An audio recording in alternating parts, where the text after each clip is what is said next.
Monsieur Patrick Ngounou est le promoteur de la plateforme Students Mag. On l'accueille avec beaucoup de plaisir. Monsieur le Président. Hello.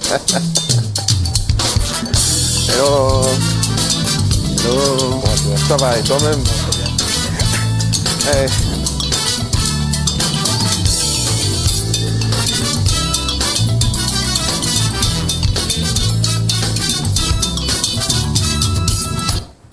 Quand on est SIA, président de l'association, c'est partout au quartier. Bonjour, président. République de président. Donc, je dis président Patrick. Non, Patrick, simplement. Le micro? Patrick, simplement. Pourquoi pas président? Bon, d'accord, ça va. Bon, ça va, hein, vraiment, ça me pose pas de problème tant que ça, mais bon, Patrick, c'est mieux. OK. Merci, Patrick, d'être avec nous ce matin. Alors, c'est le 1er août. Il faut le dire, encore quelques semaines et ce sera la rentrée scolaire. Tout à fait. J'ai rappelé aux téléspectateurs que tu es le promoteur de la plateforme Students Mag. Est-ce que tu peux rappeler quelles sont les missions essentielles de cette plateforme déjà? Alors, Student Mag, c'est une plateforme d'orientation qui accompagne les élèves depuis le lycée jusqu'à leur premier emploi. Concrètement, on les met en relation avec les mentors, avec d'abord les conseils d'orientation, les mentors, les universités de 5 pays pour l'instant, on va aller plus loin, et puis les entreprises qui recrutent. Donc voilà, Student Mag apporte cet échange-là pour ceux qui ont déjà l'expérience, qu'ils partagent avec les jeunes qui n'en ont pas. Mais c'est aussi une plateforme d'opportunités. Naturellement, quand je parle de recruteurs, ce sont les entreprises qui recrutent, qui veulent les talents. Et nous, on se positionne un peu. Bon, les gens nous disent que Student Mag, c'est le LinkedIn pour les étudiants, en étant aussi le Uber des conseils d'orientation. Bon, c'est plus facile à retenir comme ça. Le Uber des conseils d'orientation. Tout à fait. J'aime bien ça. Et puis, vous avez recensé beaucoup d'universités à travers l'Afrique pour plus d'opportunités. Exactement, parce qu'on pense que le choix d'une filière, le choix d'un avenir, ne se limite pas en fait ne doit pas être bloqué avec le carcan géographique. On se dit qu'un jeune qui voudrait faire une filière, qui voudrait réussir son avenir, on peut l'identifier et savoir qu'il peut le faire au Sénégal ou en Côte d'Ivoire ou au Bénin, ainsi de suite. Donc on leur a donné l'opportunité de choisir parmi 1400 universités qu'on a recensées dans 5 pays. Et comme je le disais tantôt, on ne s'arrête pas là. C'est une quête. On est en train de travailler pour avoir 30 pays d'ici 10 ans. Est-ce que les résultats jusqu'ici sont probants? Oui, bien sûr, parce que les jeunes trouvent leur voie. En fait, c'est pour ça que à chaque fois qu'on rencontre un jeune qui est perdu et qu'on lui tend la perche et qu'il est accompagné par nous et à la fin qu'il nous dit merci, c'est ça en fait qui fait notre bonheur. OK. Alors tu es là parce que les jeunes qui vont reprendre l'école, pas seulement les étudiants, mais aussi les lycéens et collégiens qui vont reprendre l'école au mois de septembre, vont être en plein dans la campagne présidentielle. Oui. Et nous avons entendu quelque part qu'il faut laisser l'école aux écoliers et la politique aux politiciens. Parlons-en. Pourquoi on dit ça? C'est un discours politique. Déjà, c'est un discours politique. En réalité, est-ce que l'école aux écoliers, la politique aux politiciens? Je dirais oui et non. Pourquoi on dit ça? Parce que c'est un politicien qui l'a dit. Parce que ce qu'on remarque dans notre environnement, c'est que on ne s'est pas beaucoup intéressé à la chose politique. Et est-ce que c'est une bonne chose ou une mauvaise? Je crois qu'on va en parler. Mais alors, oui, justement, parce qu'il y a un regain d'intérêt depuis 2018. Tout à fait. Mais on s'est rendu compte que depuis 1992, les Camerounais, pour ne parler que des Camerounais, avaient perdu un peu cet intérêt sur la chose politique. Et c'est peut-être pour cette raison qu'à un moment donné, on a pensé que ça ne concernait que les autres. Oui, moi j'aime toujours regarder les causes. Pourquoi est-ce qu'on a abandonné la politique aux politiciens? C'est ça, est-ce que dans le train-train quotidien, on a vu que les participations des populations ne comptaient pas, ou alors ça comptait? Parce que en réalité, les gens ne sont pas vraiment intéressés par la politique. Les gens ne sont pas vraiment intéressés par le leadership. Ce qui les intéresse, c'est se nourrir, éduquer leurs enfants et puis se soigner et vivre leur petite vie. Donc, une fois que les Camerounais peuvent le faire, ils ne s'intéressent pas beaucoup à la politique. Mais avec l'environnement qui devient de plus en plus compliqué, je pense que les gens lèvent la tête et se disent « Mais pourquoi est-ce qu'on est en train de vivre ça ?» Et c'est pourquoi ils s'intéressent davantage à la politique, parce qu'il s'agit en réalité de leur destin. Alors, l'école aux écoliers, la politique aux politiciens... Ou peut-être parce qu'au Cameroun, il faut avoir 21 ans. Oui, 21 ans. pour apporter son suffrage, peut-être. Tout à fait. Ce qui, à notre sens, c'est quand même une incongruité parce que on peut aller en prison à 18 ans. Une fois. Donc, si on est déjà responsablement, pénal responsablement, à 18 ans, pourquoi est-ce qu'on devrait attendre 21 ans pour voter? C'est une question. Je pense que les juristes sauront répondre à cette question. Et puis à 21 ans, c'est clair qu'on est au supérieur. Tout à fait. Dans le cursus. Oui. A priori, oui. Si on n'est pas médiocre. Oui, tout à fait. Même quand on est médiocre. Oui. Il y a de fortes chances qu'à 21 ans, on soit déjà au supérieur. Mais si les élèves qui vont reprendre le chemin de l'école sont en plein dans la campagne présidentielle, ça veut dire qu'autour d'eux, on va en parler. À la maison, on va en parler. À la télévision, on va en parler. Oui. Et eux, ils doivent être préparés à cela ou pas? Oui, Bertie, moi, ce que je pense, c'est que on ne devrait pas accepter totalement l'école aux écoliers, la politique aux politiciens, parce qu'en fait, c'est un futur. Les jeunes écoliers sont des futurs citoyens. Alors, dans un premier temps, je dirais oui, l'école aux écoliers, parce que l'école, c'est un milieu inclusif où les discours politiciens parfois sont clivants, donc peuvent servir à séparer les jeunes. Et pourtant, l'école est prévue pour apprendre, pour un apprentissage, pour maîtriser ses leçons, pour rassembler, ainsi de suite. Par contre, il faudrait aussi dire qu'on peut insérer la politique dans notre environnement, dans l'environnement écolier, je vais dire comme ça, dans les écoles, simplement par l'éducation civique. Il y a une politique qui n'est pas partisane, mais en fait qui est civique. Permettre aux jeunes de savoir en réalité c'est quoi être Camerounais, parce que là on est en train de parler du Cameroun.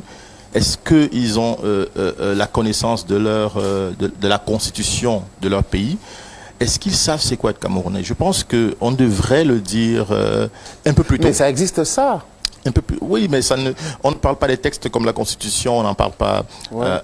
Mais on parlait des armoiries. On parle des armoiries, mais ça c'est juste resté assez limite. En principe, tous les jeunes, tous les Camerounais devraient avoir lu la Constitution au moins une fois dans leur vie.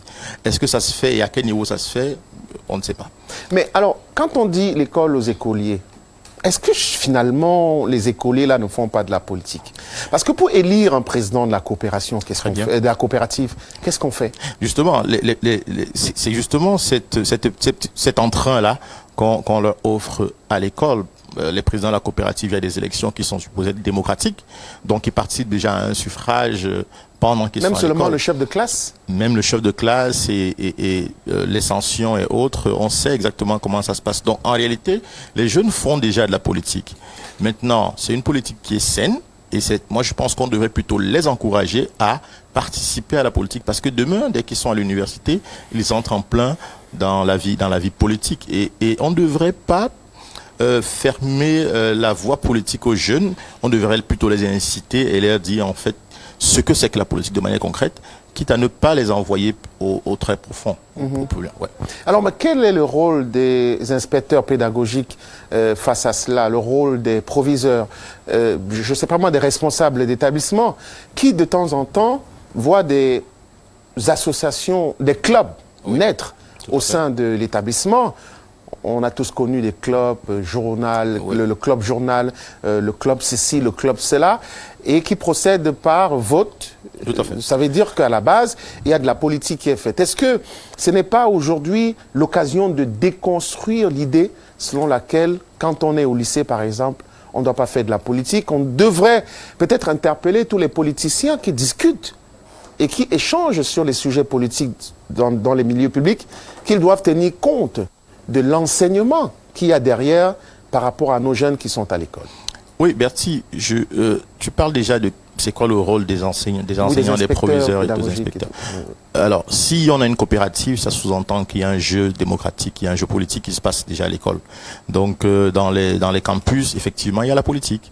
Il y a la politique, mais elle est saine. Et je pense qu'il doit plutôt encourager ça et vraiment montrer aux jeunes qu'on peut faire la politique en étant sain, sans tripatouillage. Oui. Ça, c'est la première chose. Et je pense que c'est ce que tous les jeunes devraient retenir quand ils sortent de la classe de terminale. C'est que on peut m'élire si j'ai un bon projet, on peut m'élire si je sais convaincre mes camarades, on peut me lire si je pense aux autres, parce qu'en réalité, le président de la coopérative, il est là pour le bien-être des élèves. Ça, c'est le principe en réalité de la démocratie. Donc oui, ça se fait. Et si les proviseurs permettent que ça se passe dans leur campus, ça sous-entend qu'ils accompagnent ce processus de démocratisation là, du jeune. Maintenant, est-ce qu'on pourrait appuyer, parce que je suis pas pour que il y ait des discours clivants justement dans l'école, ça va être vraiment rassembleur, mais on doit parler des grands principes et peut-être dire à chaque jeune, si tu es Camerounais, ça veut dire que tu dois lire la Constitution, tu dois savoir exactement qui tu es, pourquoi tu es dans ce pays et ce qu'on attend de toi. C'est ça. En fait, ça va créer un sentiment d'appartenance et les gens vont se sentir vraiment concernés par le pays. Oui, mais ces enfants ont souvent des idoles lorsqu'ils regardent les débats télévisés. Oui, bien sûr. J'en ai entendu parler. Il y a un nom qui revient ces derniers temps, c'est le professeur Bayebek. D'accord. Est-ce qu'il y a une pédagogie derrière ça, quand on s'appelle par exemple le professeur Bayebek et qu'on est sur un plateau de débat? Est-ce qu'on a une pédagogie, c'est-à-dire savoir que les enfants nous regardent et que notre façon de mener un débat sur un plateau de télévision peut théâtraliser le comportement d'un jeune qui est au lycée? J'ai écouté le professeur Bayebek parler de sa stratégie, parce que oui, il a une stratégie quand il arrive sur les plateaux. Il a dit à cette émission-là que il étudie déjà qui sont ses protagonistes, ses copanélistes, et il vient d'abord anéantir le contradicteur. Donc il le fait exprès, c'est un débatteur. Et il est brutal, il n'est pas seul, il y a un autre que tout le monde connaît qui est un très bon débatteur, même si beaucoup de gens ne l'aiment pas, mais il est un très bon débatteur, et ce sont des techniques qu'ils appliquent. Alors, le jeune, naturellement, va être désemparé par rapport à la posture du professeur Bayebek, qui d'ailleurs qui est un grand professeur, qu'on respecte. Oui, mais c'est ça le paradoxe. C'est-à-dire que des mots qui sortent de la bouche d'un professeur, ça peut faire sursauter un jeune lycéen. Tout à fait. Est-ce qu'il y a une pédagogie? Je pense que le professeur Bayebek, c'est que là où il est sur un ring et il est là pour donner des coups.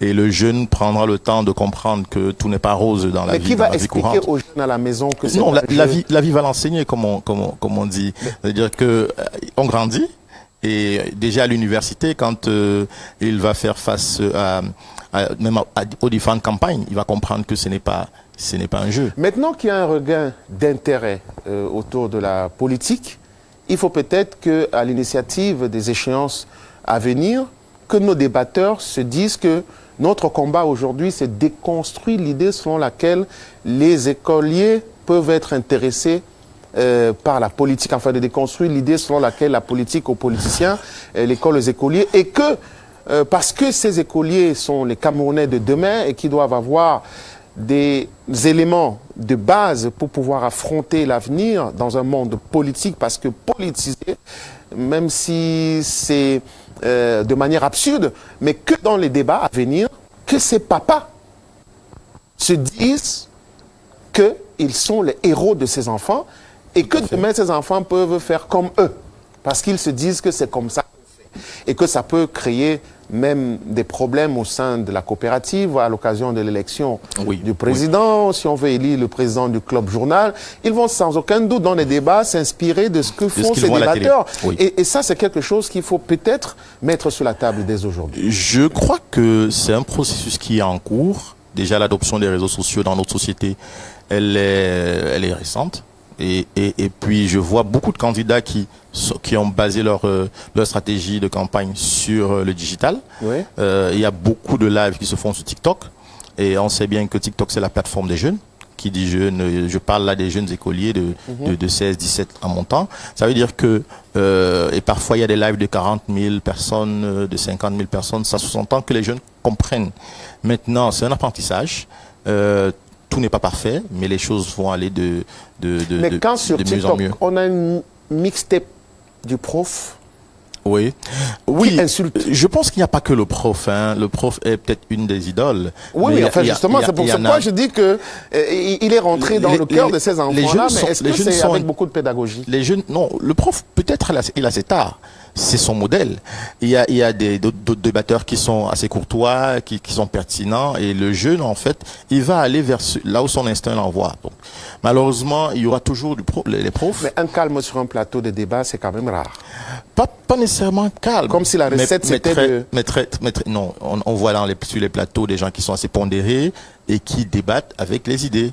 Régulièrement, on en voit et il y en a suffisamment. Je pense que chacun a son style. parmi ces jeunes, il y a certains qui sont explosifs, il y a d'autres qui sont introvertis, et chacun va se reconnaître en face du leader qu'il voit à la télé. Oui.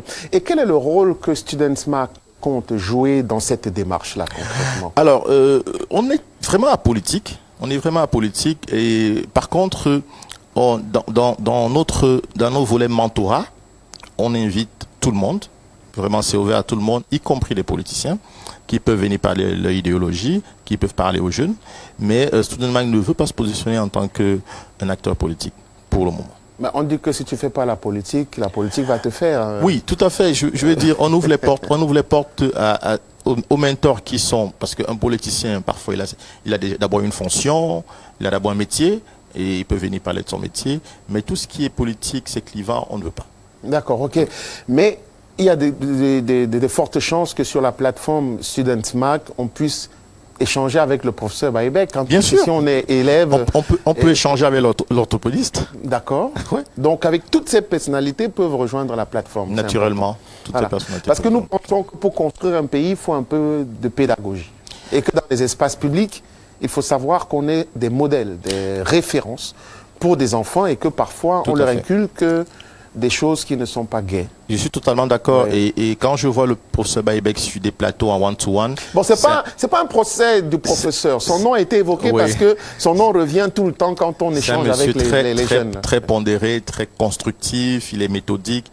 Vraiment, il sait où il va et c'est un monsieur que j'aime beaucoup. Ok. Merci infiniment. Est-ce qu'on peut faire du bénévolat au sein de Bien sûr, c'est en réalité où il faut avoir une carte de membre. Alors, c'est une plateforme pour bénévoles. La carte de membre, tout est digitalisé. Donc, nous sommes en plein lancement de notre application mobile. Vous aurez l'occasion de la découvrir. D'accord. Et voilà, tout est digitalisé.